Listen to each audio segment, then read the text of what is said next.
بسم اللہ الرحمن الرحیم۔ شروع اللہ کے نام سے جو بڑا مہربان نہایت رحم والا ہے۔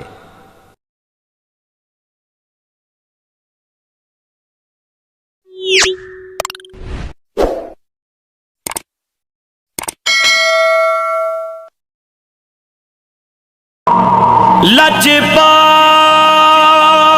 پریتا توڑ دے نہیں، جدی باں پڑھ دے پھر چھوڑ دے نہیں۔ ہو چنگے عاداتے ہر کوئی بندا مندیاں دا تو والی، ایک وسیلہ نام تیرے دا، ساڈی چولی عملوں آلی۔ اعوذ باللہ من الشیطان الرجیم، بسم اللہ الرحمن الرحیم۔ اللہم صلی علی محمد وعلی آل محمد کما صلیت علی ابراہیم وعلی آل ابراہیم انکا حمید مجید۔ اللہم بارک علی محمد وعلی آل محمد کما بارکت علی ابراہیم وعلی آل ابراہیم انکا حمید مجید۔ میری انتہائی نگارش یہی ہے، تیرے نام سے ابتدا کر رہا ہوں، کہ محمد سے وفا تو نے تو ہم تیرے ہیں، یہ جہاں چیز ہے کیا لوح و قلم تیرے ہیں۔ دنیا میں جتنے بھی ہیں لوگ احترام کے قابل، ان سب سے محترم ہیں مصطفیٰ مجھے۔ آدم کے کسی روپ کی تذلیل نہ کرنا، پھرتا ہے زمانے میں خدا بھیس بدل کر۔ پیارے ناظرین، آج ہم ایک ایسے اللہ کے نیک بندے، اللہ کے ولی، شفیق النفس انسان، جنہوں نے ساری زندگی اللہ کی توحید بیان کرتے ہوئے گزاری، اللہ تعالیٰ کی وحدانیت کا پرچار کیا اور بھٹکے ہوئے لوگوں کو حق کا راستہ دکھایا، اس عظیم ہستی کا نام حضور قبلہ بابا جی صوفی فقیر محمد نظامی چشتی رحمۃ اللہ علیہ ہے۔ آپ ایک پیار کرنے والے شفیق انسان ہیں۔ آپ کے بارے میں آپ کے ایک مرید حکیم محمد اکرم چشتی صاحب، جو کہ مطب چلاتے ہیں، ان کی زبانی جو الفاظ انہوں نے اپنی کتاب میں لکھے ہیں وہ آپ کو سناتا ہوں۔ بابا جی نے زندگی میں جن کو حق کا راستہ دکھایا وہ آپ سے کتنا پیار کرتے ہیں۔ حکیم صاحب رقم تراز ہیں، اپنے آقا محسن دلبر جانی حضور بابا جی سرکار قبلہ خواجہ فقیر محمد چشتی نظامی رحمۃ اللہ علیہ میرے ایک محسن محمد سلیم کے ہمراہ میرے مطب میں تشریف لائے۔ بابا جی سرکار سے مل کر دل کو بہت فرحت ملی، روح کو بہت تسکین پہنچی۔ بابا جی ابتدا میں ہر ماہ ایک بار پھر 2 بار تشریف لاتے، ہر سوموار حاضری معمول رہا، کبھی مسلسل ہر روز ہفتے میں 2 بار، جمعہ اور سوموار۔ اذن زیارت ملتا رہا، 2-3 راتیں بابا جی سرکار کے ساتھ گزارنے کا شرف بھی ملا۔ میں اپنے مشفق اور مہربان برادران پیر بھائیوں کا حد سے زیادہ مشکور ہوں، جو مطب میں روزانہ محفل ہونے پر تشریف لاتے اور بابا جی سرکار دوستوں سے فرماتے، بیٹا کدی کدی آیا کرو، میرے شیخ اس قدر کریم النفس اور پردہ پوش ہیں، میرے جیسے گناہگار کو، اس دنیا دار کو، مسکین انسان کو کبھی بھی کسی بھی گزارش پر رد نہ کیا اور نہ ہی اپنی چوکٹ سے کبھی دھتکارا۔ اگر دھتکارتے بھی تو میں کدھر جاتا، ہمارے لیے کوئی دوسرا رستہ نہیں تھا، نہ ہے نہ کبھی آنے والے وقت میں ہوگا۔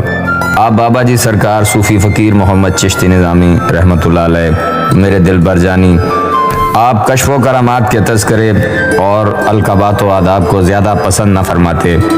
آپ سرکار صوفی فقیر چشتی رحمۃ اللہ علیہ کی مجلس میں عجیب و غریب اجنبی لوگ حاضر ہوتے، سوائے بابا جی سرکار کے ان کے ارشادات کو کوئی نہ سمجھ پاتا۔ بعض اوقات ہم اجنبی آوازیں سنتے لیکن مخلوق کو نہ دیکھ پاتے۔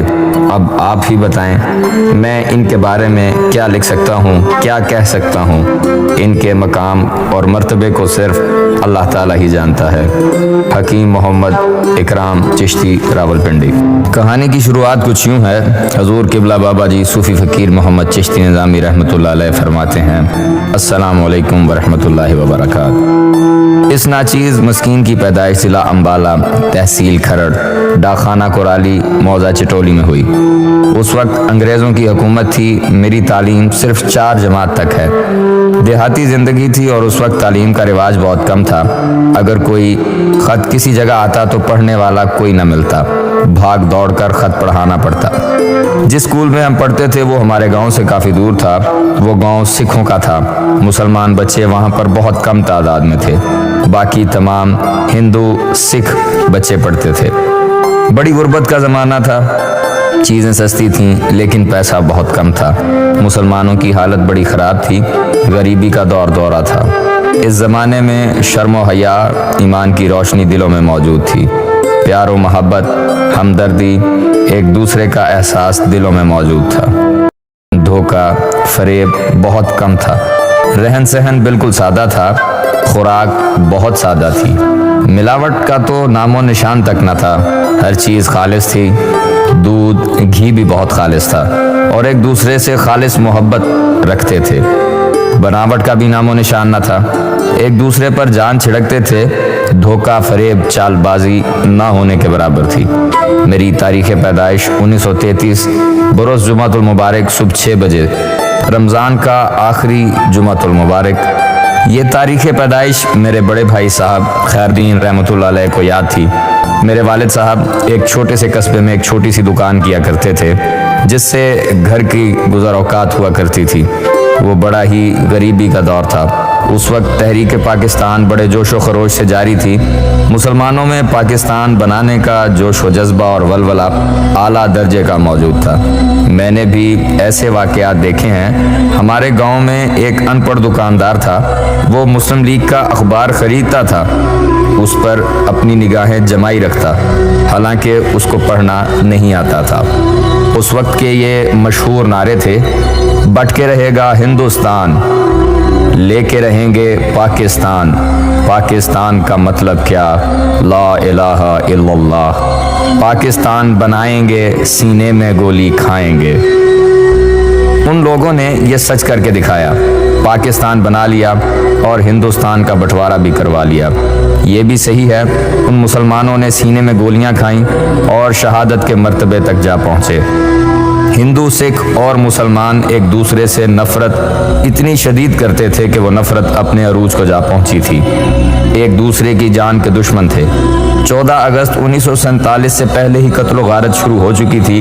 مسلمانوں کے لیے ذرائع آمد و رفت بند ہو چکے تھے۔ اگر کوئی مسلمان ریل گاڑی بس سے مل جاتا تو ہندو سکھ اسے شہید کر دیتے۔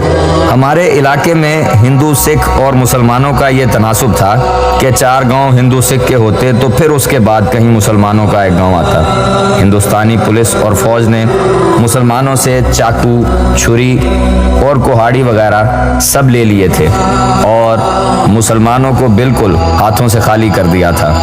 ہندو سکھ مسلح تھے۔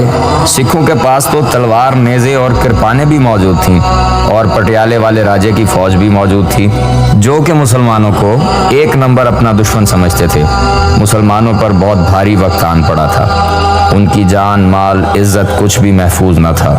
مسلمانوں کے لیے تمام راستے بند ہو چکے تھے، صرف اپنے گاؤں تک محصور ہو کے رہ چکے تھے۔ راولپنڈی سے سکھ بھاپے ہجرت کر کے گئے تو انہوں نے ایسی آگ بھڑکائی کہ جس کی لپیٹ میں پورا علاقہ آ گیا۔ ہمارے ساتھ مسلمانوں نے بہت برا سلوک کیا، ایسا ان کا کہنا تھا۔ ہماری عورتوں کے سینے کاٹ دیے، ہمارے بہت سے بھائیوں کو قتل کر دیا، ہماری عورتوں کو اٹھا کر لے گئے۔ ان باتوں نے جلتی پر تیل کا کام کیا۔ 14 اگست 1947 کا مبارک دن آن پہنچا۔ اس دن رمضان شریف کی 27ویں رات تھی۔ رات 12 بجے کے بعد پاکستان مارز وجود میں آنے کا اعلان ہوا۔